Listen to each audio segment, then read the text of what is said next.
have some recognitions tonight that we're going to celebrate, and to Miss Jennifer Reeve, our high school.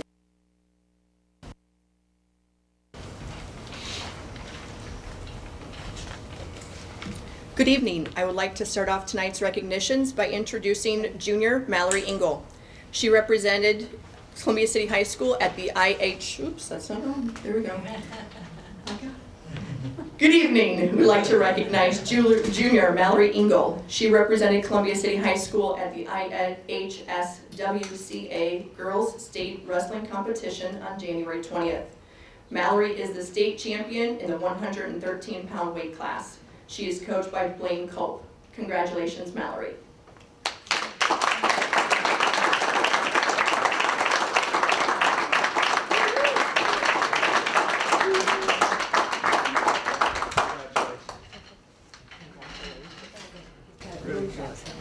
Well done, Mallory. Well done.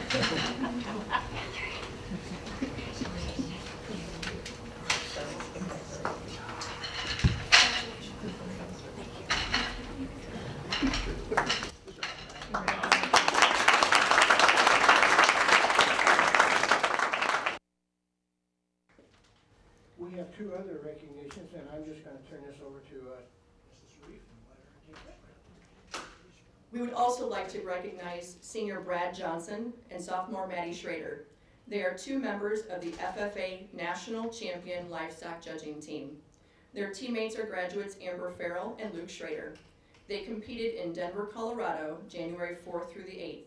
With this honor, they were able to participate and compete in Scotland in June. They are coached by Greg Rupert. Congratulations.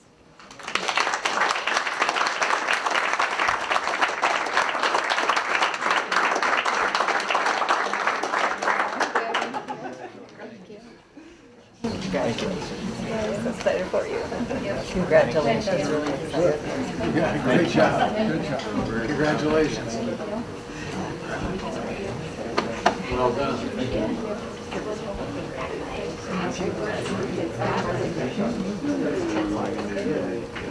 I know how long she's been so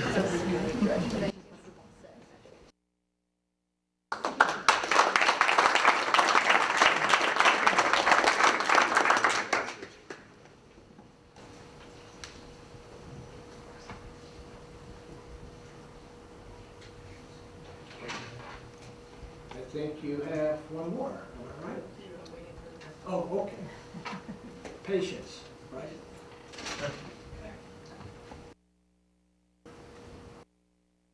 Good evening. I'm here tonight to present information to introduce you to the 9th grade academy at Columbia City High School. The mission of our 9th grade academy is to assist our incoming freshmen transition into high school while meeting the rigorous high school standards while becoming proficient in those employability skills that we so desperately need our students to have. Our tentative goals are to make sure that our students become accustomed to Columbia City High School, to monitor and improve their academic progress, to establish high school and career goals, to learn opportunities to become involved, and to identify one staff member they feel a connection to or with by the end of that first school year.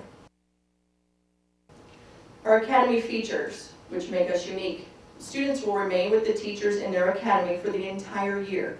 The purpose behind that is to foster the relationships with students that we currently aren't able to do in a 12-week period. Required and elective classes outside of their academy, as well as other activities such as clubs and sports. This is never meant to eliminate options for students in any way. To have an engaging and challenging curriculum with an integrated, interdisciplinary approach that uses academic content and skills to address real-world projects and problems. And also careful monitoring of our student performance and attendance. If we have that connection and relationship piece, we can be with those students every single day to ensure that they are successful. We also have data-driven decision-making, a structured system for appropriate extra help, frequent contact between schools and parents. That's again a missing piece we continue to work on. Literacy infusion into all content areas, job shadowing, ongoing recognition, a freshman course connections that class is still being developed, but really looking at a freshman seminar on meeting those soft skill requirements that we know our students need to be successful after high school. 6 teachers identified with special education support, because we know all kids that come to main campus will be a part of this program, and some of those students have an IEP. The teacher responsibilities, and you would say, this isn't really any different, and it's not, but when you focus 6 teachers or 7 teachers with special ed and 150 students, this looks a little different. So to construct and support a system of shared beliefs and values, collectively accept responsibility for student learning, that academic and personal development guided by an adult advocate. That's huge, that's that relationship piece. Participate in the collection and analysis of student data, and be willing to adjust instruction based on data analysis. Taking the time, if our data says they're not prepared, they don't understand a concept, we stop and we go back, and having that flexibility to do so. Develop and deploy a system of student incentives and recognition. Participate in staff development opportunities and be willing to try the suggested ideas. That's hard. Be willing to go out on a limb and say, is this going to work? And then be okay if and when it fails, and then how do we pick up from there? Collaboration with team members during common planning time to discuss the management, instructional, and learner issues, as well as design and teach those interdisciplinary units. This is just a framework to show what our academy will look like throughout the high school once everything is fully implemented. We're starting with that 9th grade academy, then a 10th grade academy in future years, and then looking at our 11-12 academy, really looking at that college and career focus. So I'd like to introduce you to our 9th grade academy teachers, and when I say their name, if they would please stand up. For social studies, Kristen Rentschler. Mathematics, Rochelle Patrick. Science, Rob Bell. PE Health, Jim Pope. Business, Sandy Benedict. Special Education, Karen Davies. So we're very excited. These are all veteran teachers here at Whitley County Consolidated Schools, and they are excited to be a part of this endeavor. So we're very excited to have them on board with us.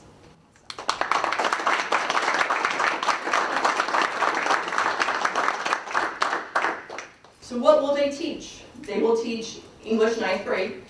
That'll be scaffolded to provide support for honors as well as students that need some extra support. Math is always a tricky one because we have levels in math and they don't really cross over very well. So Algebra 1, Geometry, and Algebra 2. Social studies will be Geography, History of the World. For science, students will have a choice of either integrated chemistry, physics, or honors biology. PE 1, Health. Preparing for college and careers. And that freshman seminar I alluded to earlier as far as a curriculum to be developed. And they still have time for electives. So if they're interested in art, Project Lead the Way, choir, band, those are still available, never meant to eliminate any options for students in any way. By selecting these teachers, they've also committed to a lot of work. And that's beyond what they do in the traditional classroom every day. So we've already started. In January through August of 2018, we will do work during the school year as well as during summer break. We're going to focus on curriculum. We're going to focus on collaboration and team development. We're very fortunate we spent a day last past Friday at Indian Springs as well as Eagle Tech to learn from our colleagues, because some of them have gone through what we're going to go through in some way, shape, or form, and what better than to learn from the people you work next to every single day. And then also the community, because as we mentioned, those parents are a huge component. We also mentioned those employability skills. Our businesses and community are very important to partner with us to make sure we're providing all the support we can to our freshman students. So we would like to bring them to the table as well to provide a variety of different support systems. Our timeline, and this has been a concern because I think there's some rumors going around that this is going into place for this next year, and that is not the case. So this is actually in place for the 2018-19 school year, which is the class of 2022, repeat to say that, as well as also our current 7th graders. So however you look at that, those are the kids that are going to be the first class through this program. We appreciate your time tonight. We'll entertain any questions if you have them.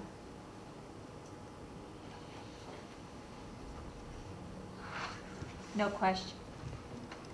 No questions, but just a comment. Thank you all so much for agreeing and applying to do this. We're really excited to see this program take off.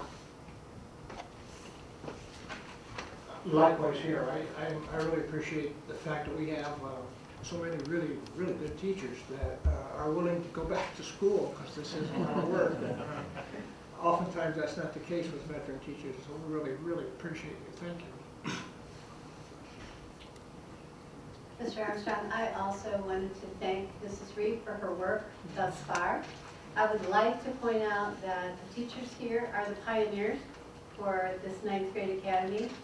They did apply, they did interview, and they were chosen for this very exciting, innovative program that will be moving into our new high school that will just wrap around them and provide support for this program. I'd like to personally thank you for taking the plunge, and we offer our support to you. If there's anything that we can do to help you, let us know. But we are really excited that you're on board. Really excited, so thank you.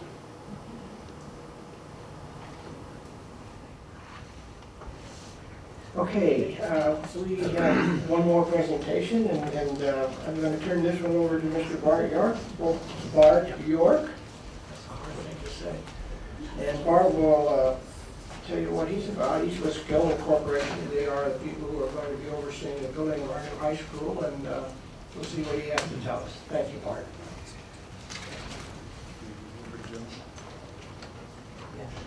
Middle button? Okay. I should have asked you this one. Thank you. Okay, great. You're up.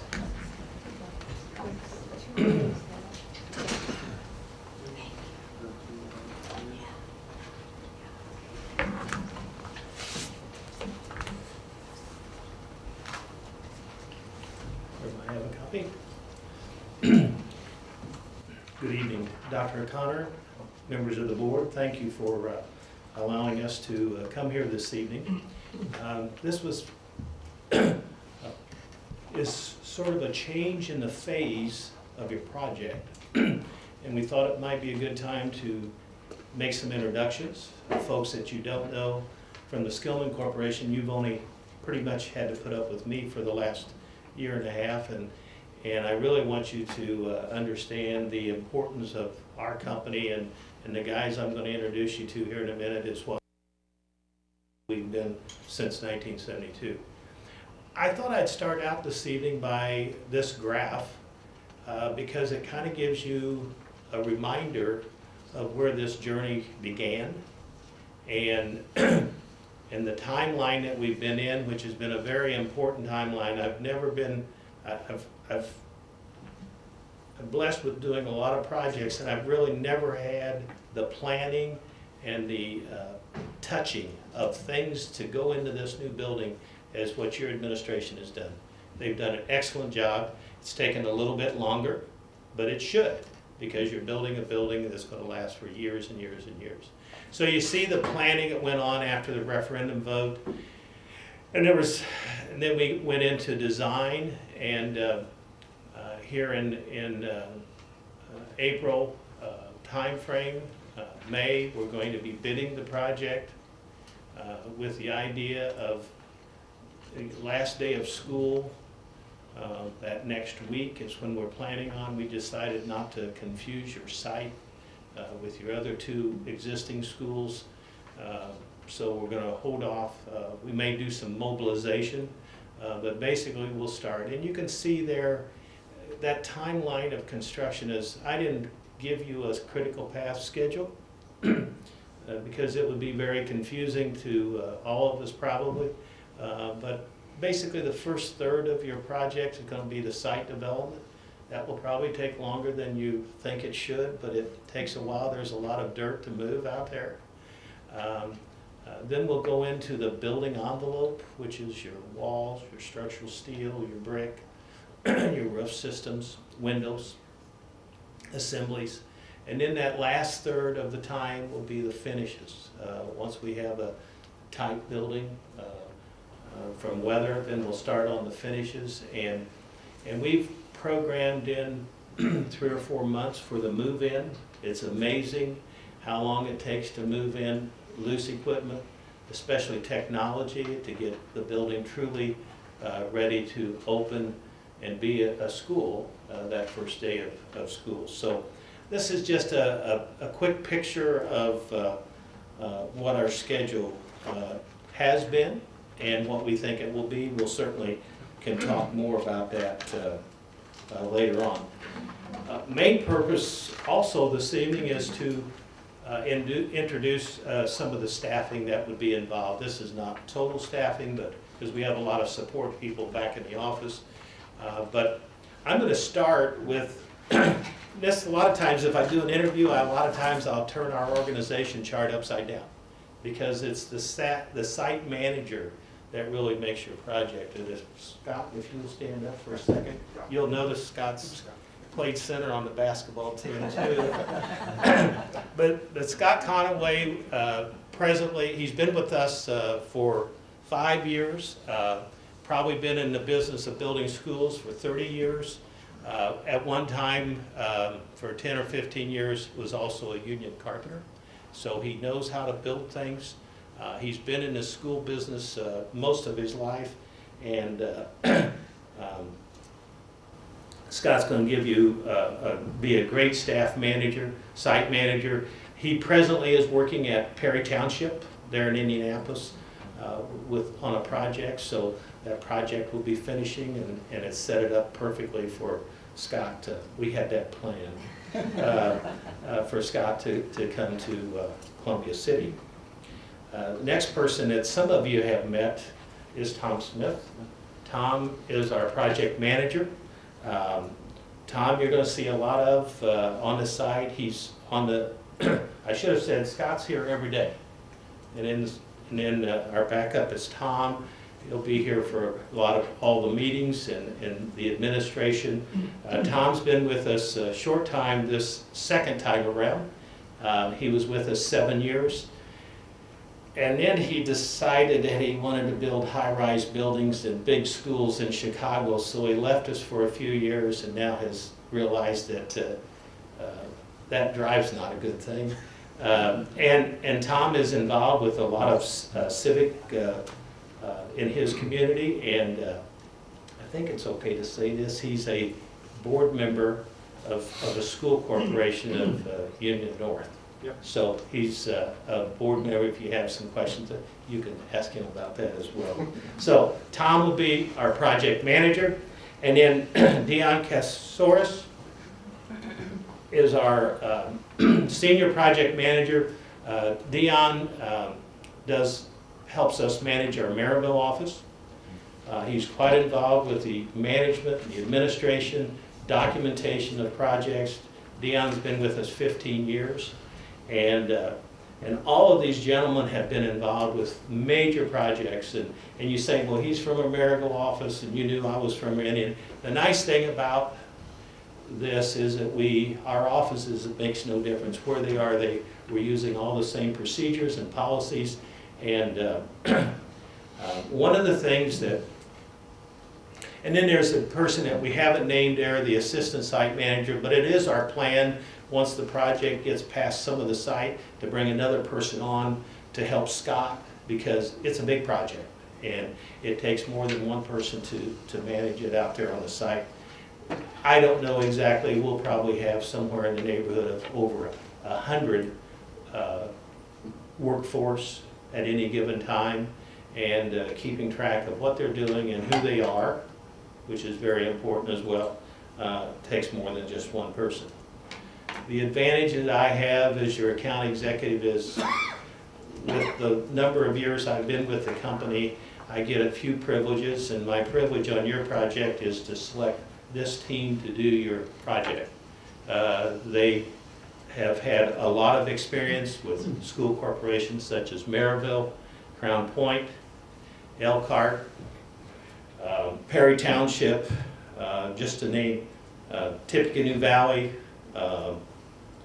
Tri Creek, just to name a few that they've all had experience doing projects. So we've given you a great team to do your project. And again, I'm not going to totally leave you, but Dr. O'Connor said I'm not going to totally leave you, but it's this group that's going to really build your project, and I put a lot of confidence in you, and I'm sure in a couple of years you'll see why I did that. Next up, I'm going to, you need to get used to these folks, so I'm going to have Leon and Tom begin to present a few of the meetings and schedule that we plan on providing as we move into this new phase called construction. Thank you, Bart. Thank you, Dr. O'Connor, members of the board. I'm here to just give you really a snapshot of what's going to be taking place over the next, I'd say, 6 to 8 weeks. And on that first chart, you saw the bidding component in blue. It was a very quick time frame, but it's a very important component to the project. This Thursday, we plan on having it's really a bidder meeting. We've sent out invitations and made approximately close to 200 contractors aware of the project that's coming out. Now, some of them are much larger contractors. Some of them are smaller. Maybe they're only providing fencing or doors, hardware, things like that. But we're making everyone aware that the project is coming out. So we don't know how much participation we're going to get. We might see 20, 25 contractors just to get, again, a snapshot of the project. What we're going to make available to them is the documents to this stage, which is between design development and the final design stage. And then we'll also be coming again with Fanning and Howie at the March board meeting. Pending your formal approval of the final design, at that time we'll also be seeking approval to issue a notice to bidders, and we'll follow the Indiana statute requirements as far as the advertising. And we like for the notices to be far enough in advance of the bid opening, anticipated for towards the end of April. We want the documents to be on the street for at least 3 weeks, typically 3 to 4 weeks, especially a project of this size. I believe, what do we have, Tom? Close to 600 drawing sheets, I believe, on this project. So we need to give the contractors ample time to assemble a good bid. Typically our goal is, and we'll make sure that during that bidding process, you have coverage for each bid category that is bidding as a prime. You know, take a painter as an example. That'll be a prime bid category. It's typically, we look for 3 to 4 primes. Some categories like mechanical, you might see 8 to 10. So I reasonably anticipate in excess of 80 to 100 bids for all the categories we're going to see on this one. Again, some of them will be subcontractors, so there'll be a second or third tier to some of the prime contractors. Once that notice is out, we don't have a pre-bid meeting immediately. We let the contractors look at the drawings, spend about a week or so absorbing the information, generating a list of questions, and then we'll have a pre-bid meeting spelling out more of the administrative requirements and along with the bidding requirements, because even though a lot of these contractors have bid our work, once in a while there'll be somebody new in their office that didn't cross a T or dot an I as an example, and we just want to make sure that they fulfill all the requirements that the state has outlined, whether it be financial statement or including their bid bond with their bid. And then as we lead up to the actual bid date on April 26th, you'll see that there's a gap there, about approximately an hour gap. With that many bids, we need to organize them. We need to make sure all the bid category ones are in order, so on and so forth, all the way through we're anticipating, again, somewhere between 20 to 22 prime bid categories, so we want to make sure all those documents are in order, and then we'll formally read them aloud publicly at 1 p.m. on the 26th. After that, I don't know if anyone out there does it better than we do, and I'll toot our horn on this one, as far as the pre-award meetings. We need to know the project better than anybody. The mechanical is responsible to know the mechanical components, plumbers responsible to know the plumbing. We need to know the entire project better than anyone. So we will bring them in probably here, just depending on where the contractor is located, but we'll make it convenient really for Jake, because I know he'll be intimately involved in those meetings, to have a clear understanding of the overall scope. Did they understand our clarifications? Did they understand the overall intent of the project and the drawings in general? And then once we have that comfort level, and we're, you know, as far as comfort level, what I mean is, are they, in our opinion, the most responsive and responsible bidder? And have they met all the requirements, as I mentioned? Have they submitted their bid bond? Have they reviewed all the addenda, so on and so forth? At that point in time, Right after we've conducted all the pre-award meetings, we'll actually formally submit a recommendation letter to you saying, here are the contractors, you know, if any of them need to be rejected for any reason, if there are any irregularities in the bid, that will be spelled out in the letter as well. And then, pending your approval on the 15th, then we'll formally issue a notice to proceed. We'll conduct a pre-construction meeting, again, getting all the players in one room, and again, reiterating our expectations moving forward. And at this point, I'll go ahead and turn it over to Tom, and he can get into some of the site logistics of the project. Thank you.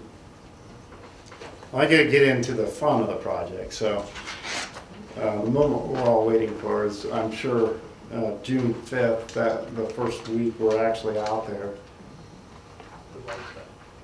Okay. Takes a second to load. There's an awful lot of information. And actually, I think in your book, you have the one Okay. that has the colored markings, and it's easier to read. Okay, so there's quite a bit of information here we've been working to put together to illustrate to the bidders the access to the site, where they're to be and not to be, how we handle trucks that are coming down State Road 9 from the north and the south, and get them to the right spot instead of trucks pulling in where they shouldn't be, things like that. So what we do, for example, on here, you'll see in yours, the green are all different signs that we have showing people. For example, if you're coming southbound on 9, you'll see signs saying construction entrance 2,500 feet, and then we'll drop it to 1,500 feet to give them a clue, because we don't want them seeing the main entry of the school and thinking that's where the construction site is. So we tried to give them a countdown to, we'll actually use a different address that kind of to the property for deliveries that'll push them even further north. Thought is there, people coming from the south, they may see the main entry, the current main drive, and start slowing down and turn in. So we're trying to do what we can to get people to essentially the back side of the high school, or the proposed high school, is where we're going to do a temporary entrance drive off of 9. And we have 2 showing there. The one is a little bit too far north. It's too much on the curve. So, but initially we need to enter from there. Essentially, if you remember, there's a power line across this and a tree line right there where the farmer used to access that field. That'll be the initial. And then once the properties along 9 are acquired, we'll actually use one of those spots. That gives a lot better visibility to the north. And that's where all traffic is going to come and go in and out of the property. Now we do have to access the football and track complex, and we've worked out, I'm going to say 75 feet east of the turn as you pull up in there. About 75 feet east of that is where we'll have the one shot straight across. And we'll have signage there and know when the school hours are, and we won't allow traffic at that point in time. They'll either be before that or after that.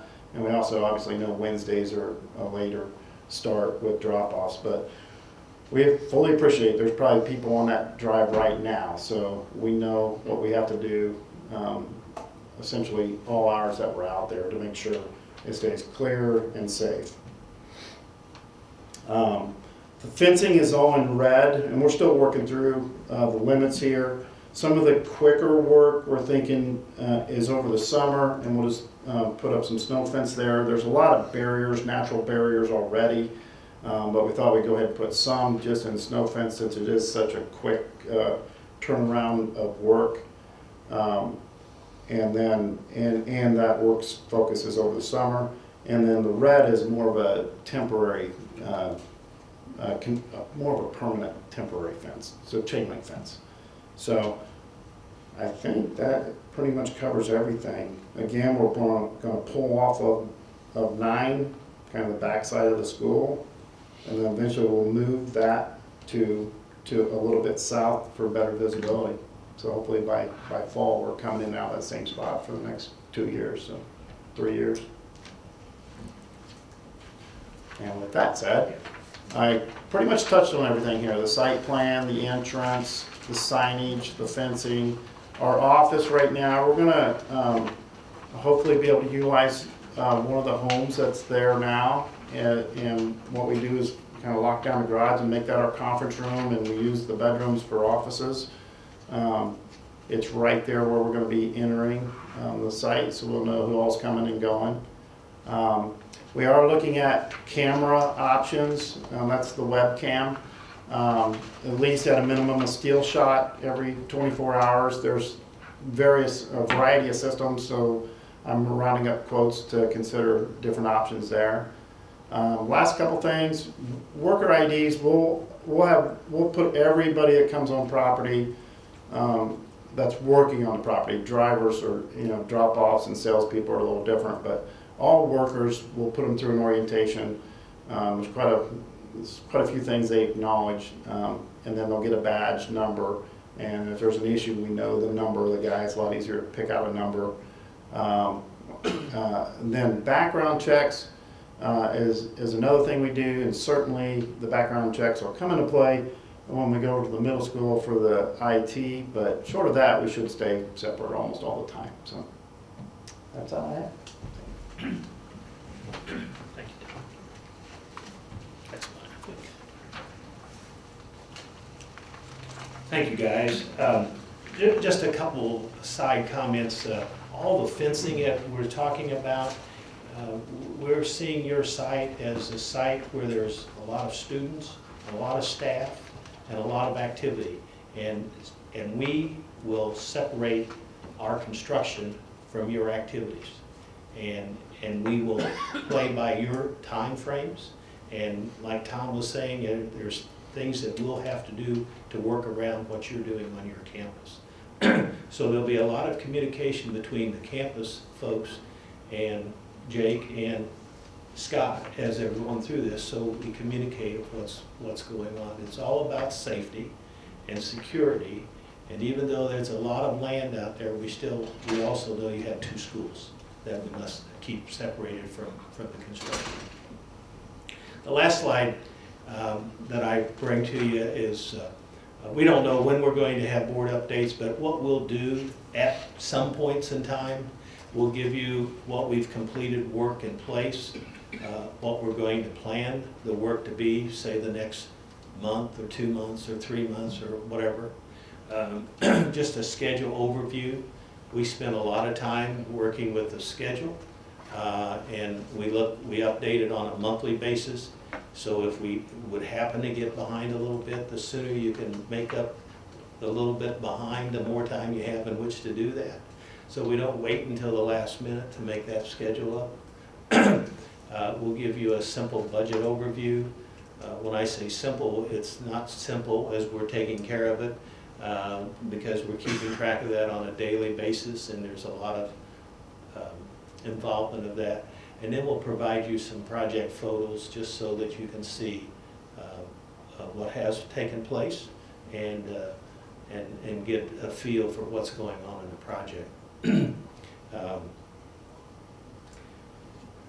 We'll certainly answer any questions you have. You may get tired of me saying this, but I want you to understand how much we appreciate coming to your community, being involved in a tremendous project that has a major impact on Whitley County in the future.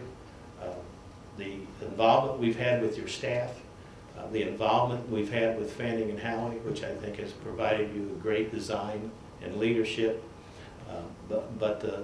That's about ready to move over where they've used us as a resource. We're about ready to use them as a resource. They don't go away either. We work together on this as a team, but we are going to take the leadership role and begin to put things out there that you can see and touch and start to live in a few years. So with that, we'll answer any questions. And again, thank you for your allowing us to do this for you. Dr. O'Connor? No questions.